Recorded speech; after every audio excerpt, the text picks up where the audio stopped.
Sitarama bolo. Om Sitarama bolo. Om Radhe Shama bolo. Om Radhe Shama bolo. Rang de mera man rang de. Rang de mera man rang de.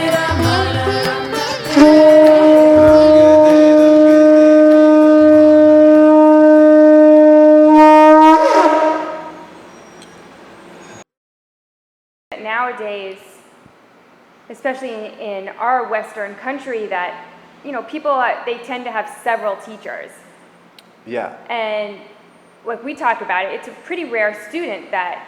It's a rare student that settles on one teacher. Yeah. There's the classic Guruji statement, one doctor's cure is coming, two doctors' deathing is coming. So and that guru is like that. So if you have one guru, then you can make progress. If you have two, then confusion is there. And so, I think that from the standpoint of learning, I do think that settling on, one person's perspective is, most of the time it's easier. It's just easier on you and less confusing, and you can end up going deeper. That's how I see it. And that especially the deeper you go, like each person has a slightly different perspective, and some people like to see all those different perspectives. But at some point, you'll want to. It's fine that there's different perspectives, but also you're going to use one sort of way to go very deep and very far. And but we also have to remember though that guru it means you. It means that the teaching, okay, that yoga is discovered by you, within you, by you, and everything else is kind of subservient to that. It's corny. Swami Bhyanyananda, G-U-R-U, Guru, G-U-R-U. But really, so remember that it's you, that you're taking control of your learning and of the yoga knowledge coming forth from you. And so that teacher, no matter how awesome they are, no matter how much knowledge they have, how much commitment, how much connection is there, how much devotion, they're still like a servant to you. And so just something to keep in mind, that it's an individual path and an individual choice. You studied with some other teachers.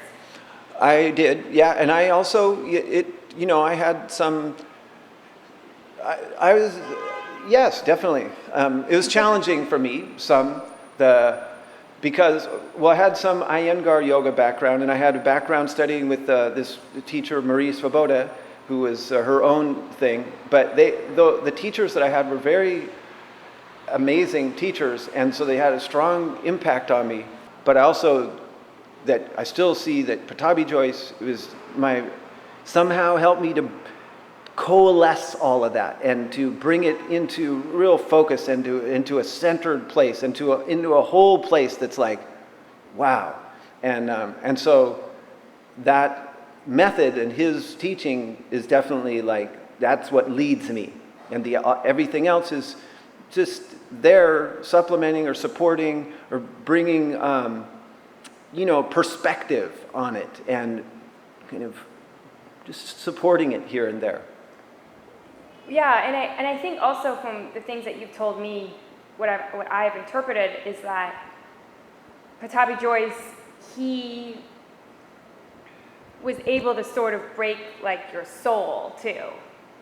Break it open. Break it open, like the other In a teachers different really way. helped you in terms of like identifying certain yoga aspects and helping you. Or certain phases. Yeah. Right. But this was like someone who was like really like getting in there and shaking things up for you.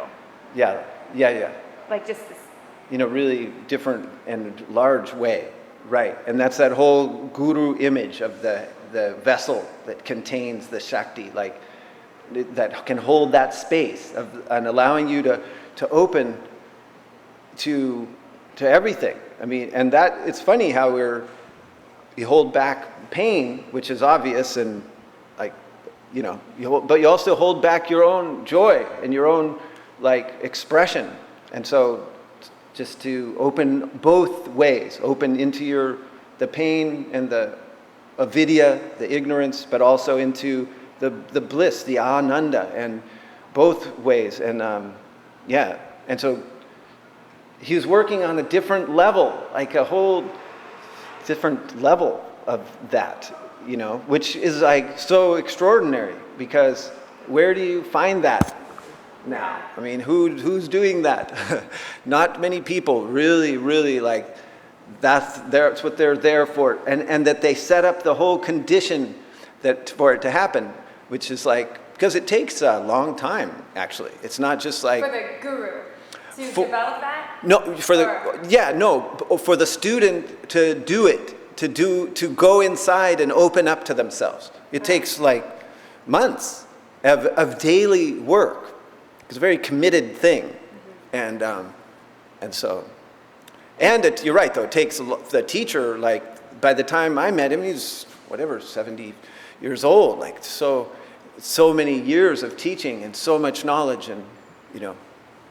What has changed inside of you that you've been able to have this bigger container and vessel to, you know, support more students? Maybe I'm slow, because it's taken a long time to get to that place. To get to the place of this.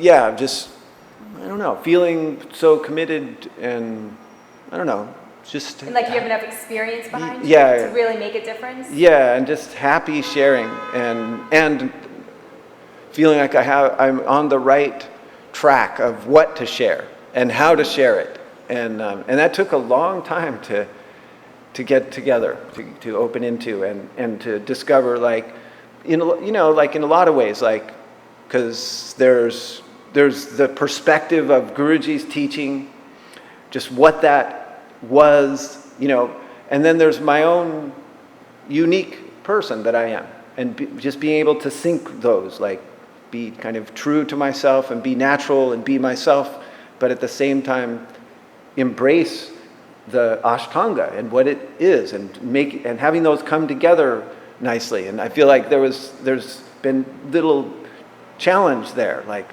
trying to feel that, and it's definitely like really come together for me in that more. If you could take one part of him and, insert it into your own teaching, what would that be? Well, I mean, I feel like I already have a whole bunch, but I would say that it's basically that passion that he had for it, and that's the main thing, and that came through he's so known for that contradictory mix of total badass, serious, just strong person, like so strong and powerful and serious, but at the same time just so like open and embracing of everyone and some accepting. So it's this mix of two things I think it only can come from like this passion, from this just because the seriousness comes from loving it, and so does the embracing. There's a certain love for it that's just there, and so it brings people in.